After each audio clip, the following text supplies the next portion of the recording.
根据交通部的统计，台湾每100个人当中就有62台乌托邦，比例是世界悬。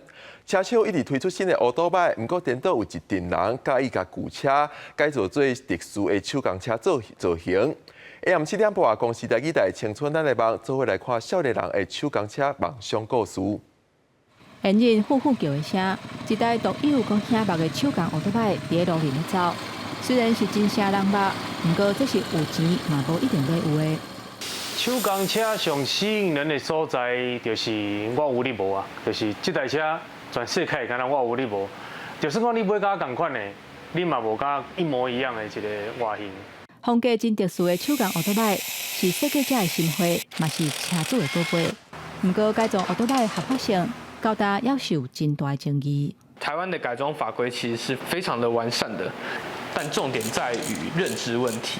他们就会认定为只要改装就是违法。